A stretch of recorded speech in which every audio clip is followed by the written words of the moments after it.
الحمد لله نحمده ونستعينه ونستغفره ونؤمن به ونتوكل عليه ونعوذ بالله من شرور أنفسنا ومن سيئات أعمالنا من يهده الله فلا مضل له ومن يضلله فلا هادي له ونشهد أن لا إله إلا الله وحده لا شريك له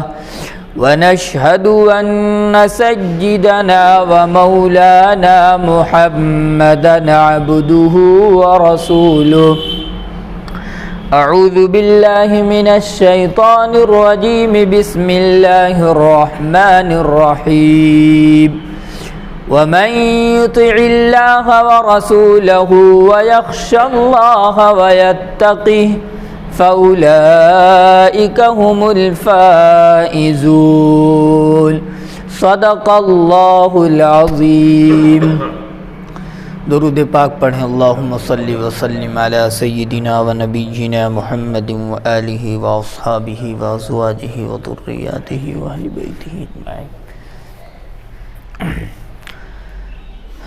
میرے بھائیوں، بزرگوں، دوستوں، گزشتہ جمعہ میں نے آپ حضرات کے سامنے رسول پاک صلی اللہ علیہ وسلم کی ایک مبارک حدیث پڑھی تھی، جس پر گفتگو چل رہی تھی کہ اللہ کے رسول صلی اللہ علیہ وسلم نے ارشاد فرمایا کہ چند لوگ ایسے ہیں کہ کل قیامت کے دن جب نفسی نفسی کا عالم ہوگا، کوئی کسی کا پرسان حال نہیں ہوگا، یہاں تک کہ رب نے فرمایا کہ یوم یفر المرء من اخیہ و امہ و ابیہ و صاحبتہ و بنیہ، انسان اپنے باپ سے بھاگے گا، اپنے ماں سے بھاگے گا، اپنی اولاد سے بھاگے گا کہ کہیں کوئی کسی چیز کا سوال نہ کر لے۔ اس نفسی نفسی کے عالم میں جب سورج بھی بالکل قریب آ جائے گا، چند لوگ ایسے ہیں جن کو اللہ رب العزت خصوصی انعام عطا فرمائیں گے۔ فرمایا اللہ کے رسول صلی اللہ علیہ وسلم نے کہ الامام العادل، کہ وہ ذمہ دار چاہے ملک کا ہو یا صوبے کا ہو، ضلع کا ہو، گھر کا ہو، جس کے تحت لوگ کام کرنے والے ہوں، جس کے ماتحت لوگ کام کرتے ہوں، وہ شخص ان کے حق کو ادا کرتا ہو، ان کے ساتھ انصاف کرتا ہو، ان کے حق کو نہ مارتا ہو، ایسا شخص اللہ کے رسول نے فرمایا کہ حشر کے میدان میں اللہ کے عرش کے سائے میں ہوگا۔ تفصیل سے اس کا ذکر ہو چکا۔ دوسرے نمبر پر فرمایا کہ ایسا نوجوان جس کی پرورش ہوئی ہے، جو جوان ہوا ہے اپنے رب کی عبادت کرتا ہوا، رب کی فرما برداری میں اس کی پرورش ہوئی ہو، نمازوں کا اہتمام کرتے ہوئے وہ بڑھا ہوا ہو، گناہوں سے بچتا ہوا اس کی زندگی گزر رہی ہو، ایسے نوجوان کو بھی اللہ رب العزت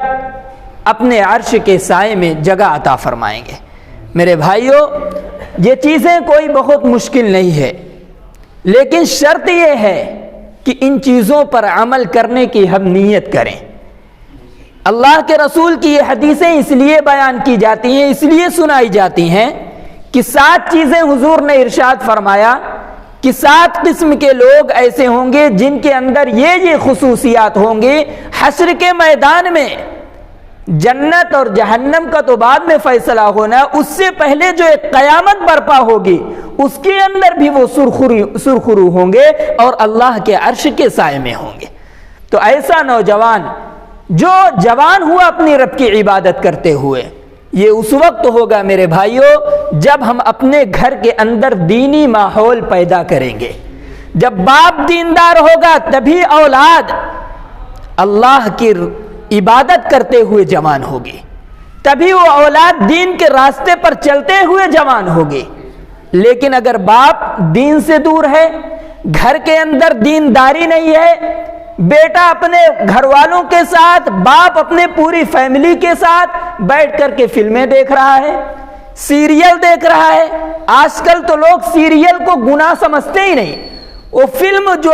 2-2.5 گھنٹے کی ہوتی ہے اسے ہی گناہ سمجھتے ہیں، بقیہ کہتے ہیں تو سیریل ہے، یہ تھوڑی گناہ ہے۔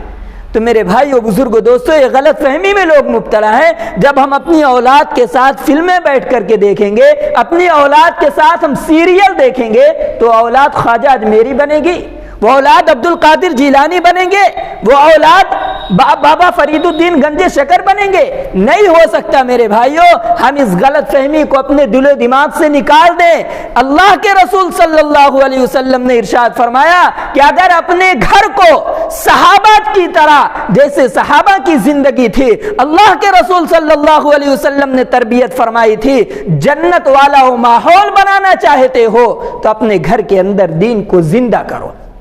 جب بچہ 7 برس کا ہو جائے تو اسے نماز پڑھنے کا حکم کرو، اور جب بچہ 10 برس کا ہو جائے نماز نہیں پڑھتا تو اسے سزا دی جائے، 2 تھپڑ مارے جائیں۔ دوسرا کام نہیں کرتا، اسکول کا کام نہیں کرتا تو ہم سزا دیتے ہیں، ڈانٹتے ہیں۔ لیکن میرے بھائیو، ہمارے اور آپ کا گھر کا حال یہ ہے، ماحول یہ ہے، بچہ نماز پڑھنے نہیں آتا یا باپ خود ہی نماز پڑھنے کے لیے نہیں آتا تو بچے کی کہاں فکر ہوگی، اسے کہاں سزا دے گا؟ اللہ کے رسول نے فرمایا جب بچہ 10 برس کا ہو جائے، سمجھدار ہو جائے تو اسے اپنے ساتھ میں مسجد لے کر کے جاؤ نماز پڑھنے کے لیے۔ اس لیے کہ جب بچہ بچپن سے دیکھے گا اپنے ماں باپ کو دینداری میں زندگی گزارتے ہوئے، گناہوں سے بچتے ہوئے، کہ ابا نے کبھی ڈانٹا تھا کہ فلم نہیں دیکھنا چاہیے، ماں نے کبھی ڈانٹا تھا کہ بچہ یہ کام مت کرو، یہ کام نہیں کرنا چاہیے، تو انسان، وہ بچہ ڈرے گا، گناہ کا کام کرتے ہوئے ڈرے گا، گناہوں کی طرف اس کا ذہن نہیں جائے گا۔ لیکن میرے بھائیو، اگر ہم اپنی اولاد کو ساتھ میں لے کر کے فلمیں دیکھیں گے، سیریل دیکھیں گے، تو اولاد کبھی بھی، جو اللہ کے رسول نے یہ بشارت سنائی کہ ایسا نوجوان جو اپنے رب کی عبادت میں جوان ہوا ہو، وہ اللہ کے عرش کے سائے میں ہوگا، ہمارے اور آپ کی گھر کی اولادیں اس کے خلاف نکل جائیں گے۔ اس لیے میرے بھائیو بزرگو دوستو، بہت بڑی یہ فضیلت ہے جب نبی بھی پریشانی کے حالت میں ہوں گے، انبیاء بھی پریشان ہوں گے، شہداء بھی پریشان ہوں گے، اس وقت اللہ رب العزت خصوصی انعام سے نوازیں گے، اپنے عرش کے سائے میں جگہ عطا فرمائیں گے۔ تیسرا، اللہ کے رسول صلی اللہ علیہ وسلم نے فرمایا کہ وَرَجُلٌ قَلْبُهُ مُعَلَّقٌ فِي الْمَسَاجِدِ، ایسا شخص جس کا دل مسجدوں میں اٹکا رہے۔ یہ تمام کی تمام چیزیں پہلی چیز پر موقوف ہے۔ اگر تربیت اچھی رہے گی تو اس کا دل بھی مسجد میں اٹکا رہے گا، اس کا دل بھی مسجد میں لگا رہے گا۔ اللہ کے رسول نے فرمایا جس کو نماز کی فکر ہو، جس کا دل مسجد کی طرف لگا ہوا ہو، اللہ رب العزت اسے بھی عرش کے سائے میں جگہ عطا فرمائیں گے۔ اور آگے اللہ کے رسول نے فرمایا تھا کہ وَرَجُلَانِ تَحَابَّا فِي اللَّهِ، کہ 2 شخص جس کا آپس میں کوئی لینا دینا نہیں، آپس میں کوئی رشتہ داری نہیں ہے، نہ قرض لینا ہے نہ قرض دینا ہے، کوئی جان پہچان بھی نہیں، لیکن مل رہے ہیں تو محبت کے ساتھ مل رہے ہیں، سلام کر رہے ہیں، اکرام کر رہے ہیں، مصافحہ کر رہے ہیں۔ کس لیے کر رہے ہیں؟ اللہ کے رسول کی سنت ہے، اللہ کے لیے کر رہے ہیں تاکہ میری نیکیوں میں اضافہ ہو جائے۔ اگر نیت گڑبڑ ہے، نیت کوئی اور مقصد ہے، تو میرے بھائیو یہ وعدہ اس پر نہیں ہے۔ لیکن اگر اللہ کے لیے صرف ملاقات کر رہا ہے، کوئی بیمار ہے چلا گیا عیادت کے لیے، کوئی بیمار ہے چلا گیا دیکھنے کے لیے، تو اگر کسی کے اندر یہ چیز پیدا ہو گئی، انسانیت کی بنیاد پر آپس میں محبت کرتے ہیں اللہ کے لیے، دنیاوی کوئی غرض نہیں ہے، اللہ کے رسول نے ان کے لیے بھی اتنی بڑی خوشخبری اور بشارت سنائی ہے کہ جب نفسی نفسی کے عالم میں لوگ ہوں گے، اللہ رب العزت فرمائیں گے آؤ میرے عرش کے سائے میں آ جاؤ۔ اتنا بڑا انعام میرے بھائیو بزرگو دوستو اللہ کے رسول صلی اللہ علیہ وسلم نے فرمایا۔ اس کے بعد میرے آقا علیہ السلام نے فرمایا وَرَجُلٌ طَلَبَتْ إِمْرَأَةٌ ذَاتُ مَنْصِبٍ وَجَمَالٍ فَقَالَ إِنِّي أَخَافُ اللَّهِ، کہ نوجوان ہو اور کوئی خوبصورت عورت ہو، لڑکی ہو، عہدے والی بھی ہو، حضور نے فرمایا عہدے والی ہو، منصب والی ہو، اور وجمال حسن و جمال والی بھی ہو، کوئی خوبصورت عورت ہو اور عہدے منصب والی ہو اور کسی نوجوان کو اپنی طرف مائل کرے گناہ کرنے کے لیے، وَرَجُلٌ طَلَبَتْ امْرَأَةٌ ذَاتُ مَنْصِبٍ وَجَمَالٍ، اور وہ نوجوان کہتے انی اخاف اللہ، نہیں یہ کام میں نہیں کر سکتا، گناہ کا کام میں نہیں کر سکتا، میں اللہ سے ڈرتا ہوں، اپنے رب سے خوف کھاتا ہوں، یہ گناہ کا کام میں نہیں کر سکتا۔ لڑکی گناہ کرنے پر آمادہ ہے، دعوت دے رہی ہے، اگر وہ شخص کہہ دے یہ کام میں نہیں کر سکتا، اللہ کے رسول صلی اللہ علیہ وسلم نے فرمایا ایسا نوجوان اللہ رب العزت کے عرش کے سائے میں ہوگا۔ اور ایسے واقعات میرے بھائیوں دنیا کے اندر ظاہر بھی ہوئے۔ قرآن پاک کی بہت مشہور صورت ہے اور اللہ رب العزت نے اس صورت کی تعریف بھی فرمائی، فرمایا کہ نحن نقص علیک احسن القصص۔ قرآن کریم میں جتنے واقعات ہیں اللہ رب العزت نے بہترین واقعہ کس کا ذکر فرمایا کہ بہترین واقعہ ہے سورہ یوسف کو فرمایا، سورہ یوسف۔ اور حضرت یوسف علیہ السلام کے ساتھ کیا ہوا تھا، زلیخا نے کیا کیا سازشیں رچی تھی حضرت یوسف علیہ السلام کے خلاف، ان کو گناہ پر آمادہ کرنے کے لیے۔ اللہ رب العزت نے اس کا ذکر فرمایا وراودته التي هو في بيتها عن نفسه وغلقت الابواب۔ جس گھر کے اندر حضرت یوسف علیہ السلام رہا کرتے تھے، زلیخا کے گھر میں رہا کرتے تھے۔ زلیخا کے شوہر وزیر تھے، منتری تھے، معزز تھے، دنیاوی اعتبار سے بھی اللہ تعالیٰ نے بہت نوازا تھا۔ حضرت یوسف علیہ السلام اس سے پہلے کہاں تھے، کنویں کے اندر ان کے بھائیوں نے ان کو ڈالا تھا، لیکن اللہ نے کہاں سے اٹھایا اور کہاں پہنچا دیا۔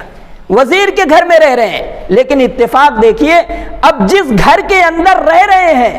اسی گھر کی عورت حضرت یوسف علیہ السلام کو گناہ کرنے پر آمادہ کر رہی۔ اللہ نے فرمایا وراودته التي، اس گھر کی عورت جس میں حضرت یوسف علیہ السلام رہا کرتے تھے، یوسف کو اپنی طرف مائل کرنے لگی، گناہ پر آمادہ کرنے لگی۔ صرف اتنا ہی نہیں، وغلقت الابواب،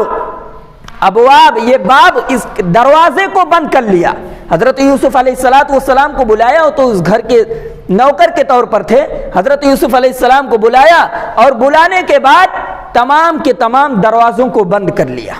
وغلقت الابواب وقالت حیت لک، جب تمام دروازوں کو بند کر لیا، سارے کے سارے اسباب اختیار کر لیے، اب حضرت یوسف علیہ السلام سے زلیخا کہہ رہے ہیں وقالت حیت لک، اب چلو میرے ساتھ گناہ کا کام کرو۔ وقالت حیت لک، حضرت یوسف علیہ السلام نے فرمایا قال معاذ اللہ، اللہ کے رسول نے فرمایا ایسا شخص جسے عہدے والی بلائے، منصب والی بلائے، حسن و جمال والی عورت گناہ کرنے پر دعوت دے اور وہ نوجوان کہہ دے انی اخاف اللہ، میں اللہ سے ڈرتا ہوں، یہ گناہ مجھ سے نہیں ہو سکتا، اللہ رب العزت اسے عرش کے سائے میں جگہ عطا فرمائیں گے۔ حضرت یوسف علیہ السلام کے ساتھ وہی ہوا، تمام کے تمام دروازوں کو بند کر دیا گیا، اب بھاگنے کا کوئی راستہ نہیں تھا۔ حضرت یوسف سے زلیخا نے کہا کہ میرے ساتھ اب زنا کرو۔ حضرت یوسف علیہ السلام نے فرمایا قال معاذ اللہ، اللہ کی پناہ چاہتا ہوں، توبہ میں یہ کام نہیں کر سکتا، انہ ربی احسن مثوائے، میرے رب نے مجھے اتنا بہترین ٹھکانہ دیا، میں کہاں پڑا تھا، مجھے کہاں لا کر کے رکھ دیا، میں یہ کام کروں۔ اس کے دو معنی حضرات مفسرین نے لکھا، انہ ربی احسن مثوائے، ایک تو یہ کہ ان کے بھائیوں نے کنویں کے اندر ڈال دیا تھا، اللہ تعالیٰ نے عزت دی، اللہ رب العزت نے وہاں سے نکال کر کے ایک وزیر کے گھر، ایک منتری کے گھر پہنچایا، یہ عزت کی بات تھی۔ اور دوسرا یہ حضرات مفسرین نے بتلایا کہ ان کا مالک حضرت یوسف علیہ السلام جس گھر میں رہا کرتے تھے، عزیز مصر، وہ حضرت یوسف علیہ السلام کو مانتا تھا، ان کی عزت کرتا تھا، ان کا احترام کرتا تھا، بہترین ٹھکانہ دیا، تم مجھے غلط کام پر آمادہ کر رہی ہو، دعوت دے رہی ہو اور میں تمہارے ساتھ غلط کام کروں، تم اس کی بیوی ہو جس نے مجھے بہترین ٹھکانہ دیا ہے۔ انہ ربی احسن مثوائے انہ لا یفلح الظالمون، یہ کام مجھ سے نہیں ہو سکتا، جو ظلم کرنے والے ہیں، جس نے میرے ساتھ احسان کیا ہم اسی کے گھر والے کے ساتھ ظلم کریں، ایسے لوگ کبھی کامیاب نہیں ہو سکتے ہیں۔ انہ لا یفلح الظالمون۔ میرے بھائیو، بزرگو، دوستو، حضرت یوسف علیہ السلام کو بند کر دیا گیا تھا، کئی دروازے تھے، کئی دروازے کے اندر بند کر کے زلیخا نے دعوت دی میرے بھائیو، لیکن اللہ رب العزت، یوسف علیہ السلام نبی تھے، اللہ رب العزت جو نبی ہوتے ہیں انہیں گناہوں سے ہر طرح سے محفوظ رکھتے ہیں۔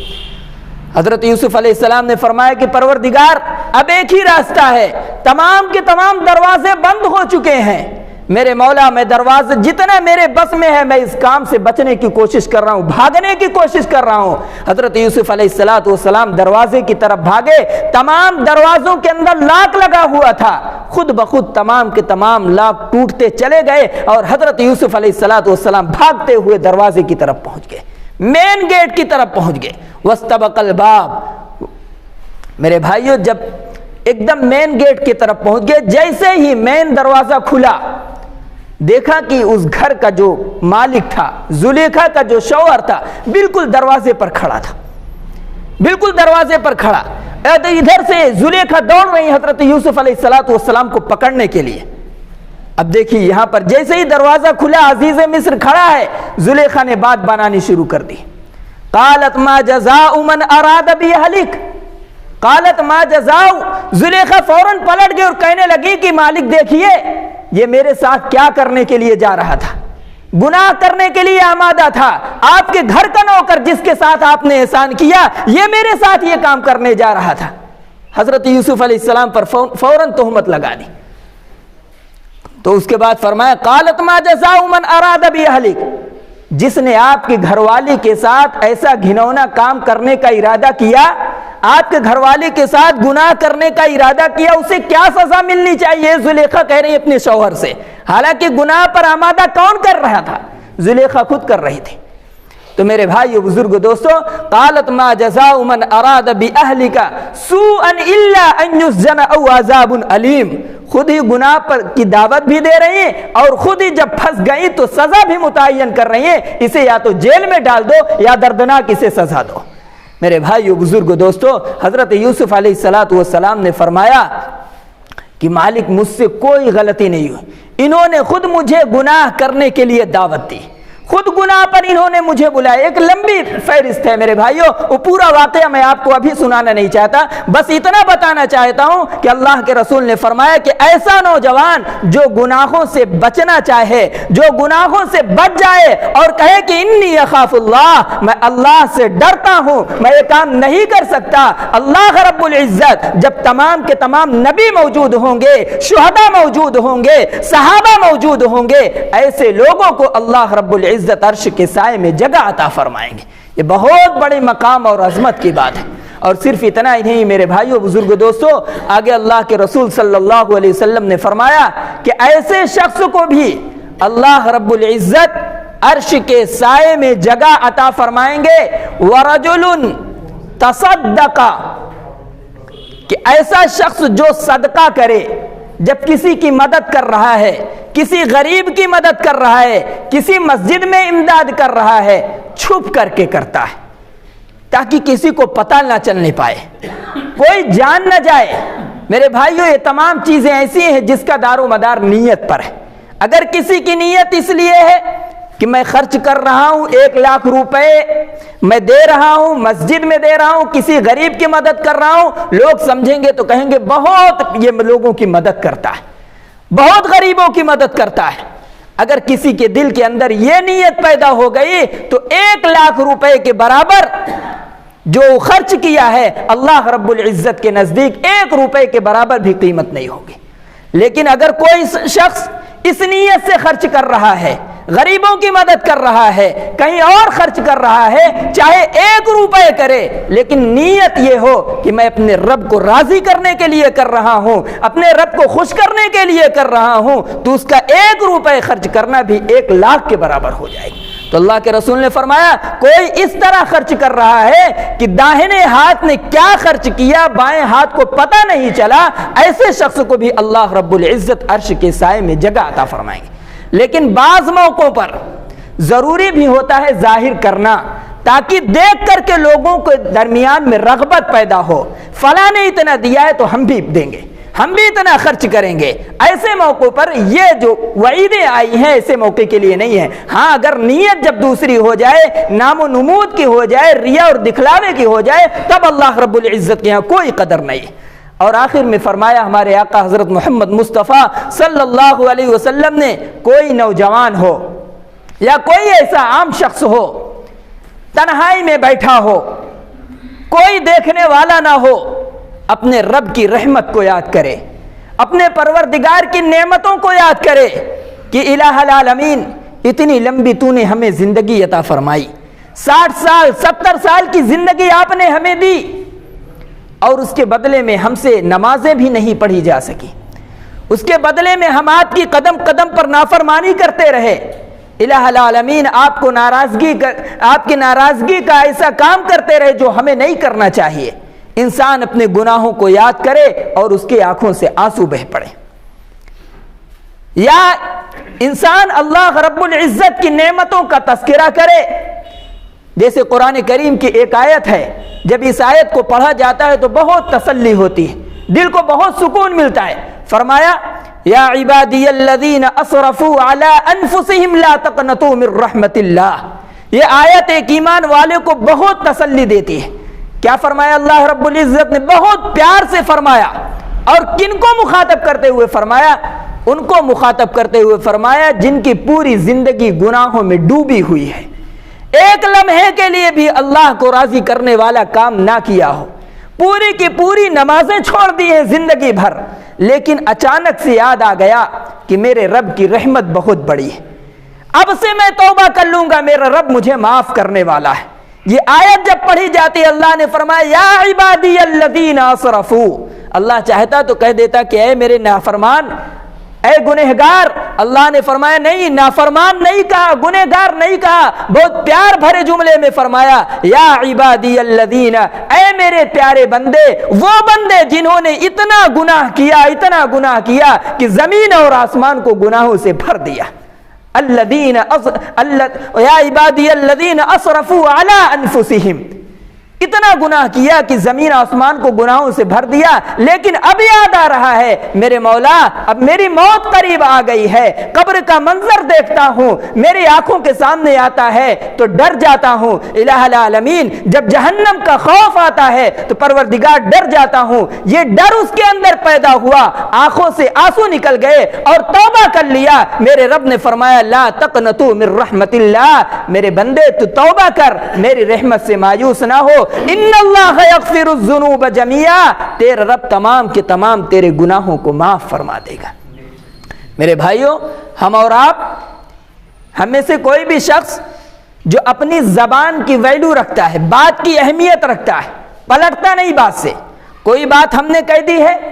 اور بات کی ہمیں اہمیت ہے تو میرے بھائیوں ہم اور آپ اسے پورا کرنے کی پوری کوشش کرتے ہیں کہ ہم نے بات دے دی ہے، معاہدہ خلافی نہیں کرتے۔ بہت سارے لوگوں کے بارے میں مشہور بھی ہو جاتا ہے، جو بات کہہ دیتے ہیں وہ کرتے ہیں۔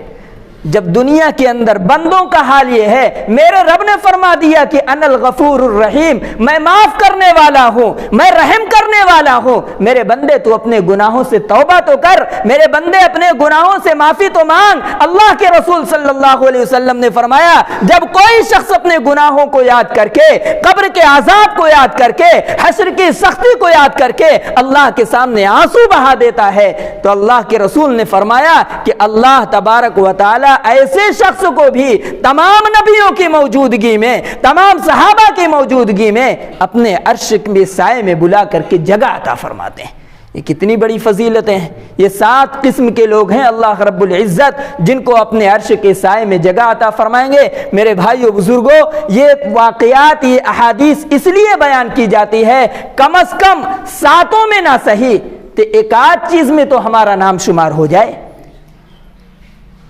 اس لیے میرے بھائیوں کوشش تو یہ ہونی چاہیے کہ اللہ کے رسول نے جو صفت بیان فرمائی ہے 7 کی کہ 7 ایسے لوگ ہوں گے جن کو عرش کے سائے میں جگہ عطا فرمائے، اللہ رب العزت ہم سب کو ان چیزوں پر عمل کرنے کی توفیق عطا فرمائے، کہنے اور سننے سے زیادہ عمل کرنے کی توفیق عطا فرمائے۔ وآخر دعوانا الحمدللہ رب العالمین۔